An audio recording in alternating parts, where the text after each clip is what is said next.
Students, छुट्टियों से पहले जो है वो हमने हिस्सा नज़म में से 3 नज़में पढ़ ली थी और आज हमने जो नज़म पढ़नी है वो है पेवस्ता रह शजर से उम्मीद बहार रख। तो इसके जो शायर हैं वो हैं अल्लामा मोहम्मद इकबाल। तो अल्लामा मोहम्मद इकबाल के बारे में आप लोग बचपन से जो हैं वो सुनते भी आ रहे हैं, पढ़ते भी आ रहे हैं और बहुत अच्छे तरीके से जो हैं वो इनसे वाकिफ़ भी हैं। तो पहले हम इनका जो है वो तारुफ़ पढ़ेंगे। तो अल्लामा मोहम्मद इकबाल पैदा कब हुए थे? 1877 को, और 1938 को इनकी वफ़ात हुई थी।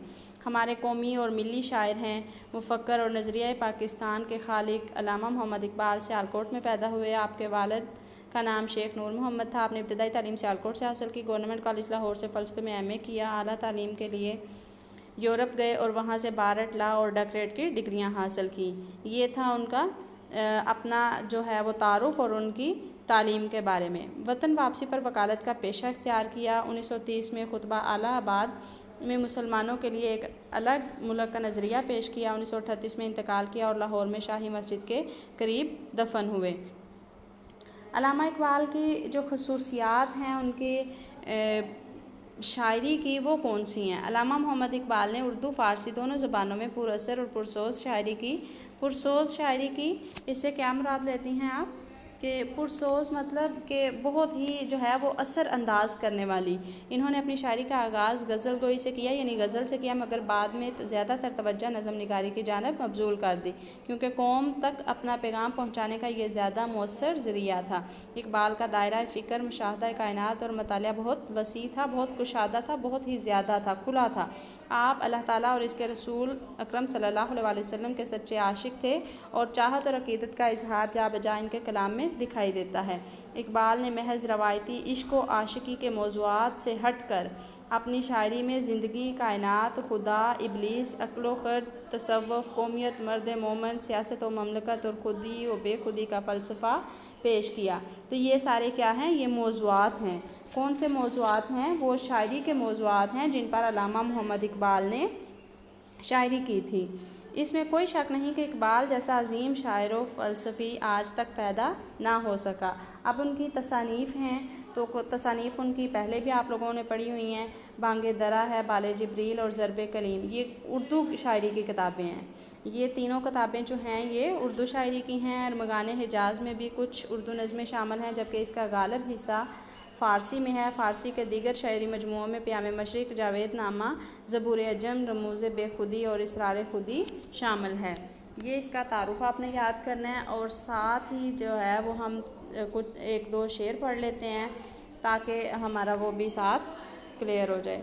अब देखें, सबसे पहले नज़म का नाम है पेवस्ता रह शजर से उम्मीदे बहार रख। तो पेवस्ता होने का क्या मतलब है? जुड़े रहने का। शजर से, दरख्त से, उम्मीद बहार रख, यानी उम्मीद की बहार की उम्मीद हम तभी रख सकते हैं जब हम अपने दरख्त के साथ जो है, डाली जो है वो अपने दरख्त के साथ जुड़ी हुई होती है। पहला शेर है इसका, डाली गई जो फसले ख़ज़ां में शजर से टूट, मुमकिन नहीं हरी हो सहाबे बहार में।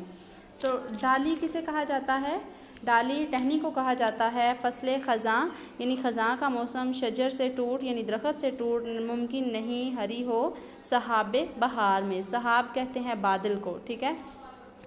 तो इस शेर का जो है इसमें अल्लामा मोहम्मद इकबाल फरमाते हैं कि मौसम ख़ज़ां में अगर कोई शाख झड़ कर दरख्त से जुदा हो गई हो, टूट कर अपने दरख्त से अलहदा हो गई हो, तो बहार के मौसम में कितने ही बादल बरसें, वो शाख किसी मरहले पर भी सब्ज़ व शादाब नहीं हो सकती। यह कानून फ़ितरत के ख़िलाफ़ है। शायर दरअसल इलामती अंदाज़ इख्तियार करते हुए उम्मत मुसलमा को इसके ज़वाल के असबाब से आगाह कर रहे हैं कि इन्होंने बहुत खूबसूरती से फ़र्द को डाली से और शजर को उम्मत मुसलमा से तशबीह दी है।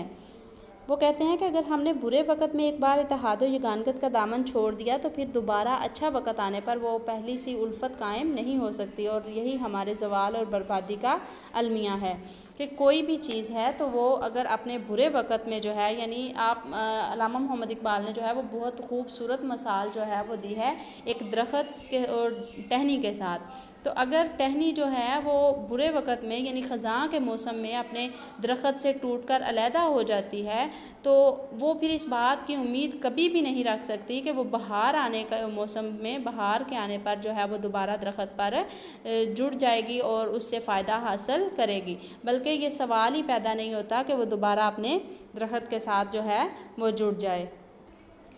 दूसरा शेर है लाजवाल ओहदे ख़ज़ां उसके वास्ते कुछ वास्ता नहीं है उससे बरगो बहार से। लाजवाल यानी हमेशा, जिसे ज़वाल ना हो, यानी हमेशा रहने वाला। ओहदे ख़ज़ां यानी ओहद कहते हैं दौर को, और ख़ज़ां यानी ख़ज़ां का दौर, उसके वास्ते कुछ वास्ता नहीं है उसे बरगो बार से। बरगो बार यानी फल से, फल से, बरगो बार से, समर से, फल से, इससे मुराद ये लिया जाता है कि उरूज से। इस शेर में जो है अल्लामा मोहम्मद इकबाल कहते हैं कि दरख्त से अलग होने वाली शाख के लिए मौसम ख़ज़ां लाजवाल हैसियत का मालिक साबित होगा। यानी अगर जो टहनी जो है वो अपने दरख्त से अलग हो जाती है ख़ज़ां के वक़्त, तो ये ख़ज़ां जो है वो उसका मुक़द्दर बन जाती है, वो दोबारा कभी भी जो है वो अपने टहनी के साथ, अपने दरख्त के साथ जो है वो जुड़ नहीं सकती, और इस शाख का दरख्त के दूसरे पत्तों और शाखों के साथ कोई रब्तो ताल्लुक़ नहीं हो रहेगा, और ना ही उस पर कोई फल लग सकता है। इसलिए उम्मत मुसलमान के लिए लाज़िम है कि वो इत्तेहाद और इत्तफ़ाक़ से रहें। ये तो अल्लाह ताला ने भी इरशाद फरमा दिया ना, और अल्लाह की रस्सी को मजबूती से थामे रखो और आपस में तफ़रक़े में ना पड़ो। यानी इकबाल मुसलमानों की हालत ज़ार पर नोहा कना है, यानी इकबाल मुसलमानों की हालत पर जो है वो बहुत दुखी हैं। वो इन्हें इनका शानदार माजी याद दिलाते हुए ये एहसास दिला रहे हैं कि वो एक बार तफ़रक़े में पड़ गए तो फिर दोबारा अरूज नसीब नहीं होगा। इसलिए हर हाल में बाहम मुत्तहद रहो और हर मुसीबत का सामना मिलकर करो। इकबाल इसी नज़म में एक और जगह पर भी फरमाते हैं, मिल्लत के साथ राब्ता दस्तूर रख, पेवस्ता रह शजर से उम्मीदें बहार रख, कि हमें अपने कौम जो है उसके साथ हमेशा बुरे वक़्त में भी साथ रहना चाहिए। अगर हम बुरे वक़्त में जो है वो उनसे अलग हो जाएंगे तो जब अच्छा वक़्त आएगा, उनके कौम के ऊपर उरूज आएगा, उस वक़्त हम उस उरूज से जो है वो कोई भी फ़ायदा हासिल नहीं कर सकते, हमारा उसके साथ जो है वो किसी किस्म का कोई भी ताल्लुक़ नहीं रहता। ये दोनों इशारा आपने करने हैं, और इस दोनों इशार की जो है आपने तशरीह लिख के तो मुझे सेंड करनी है। अल्लाह हाफ़िज़।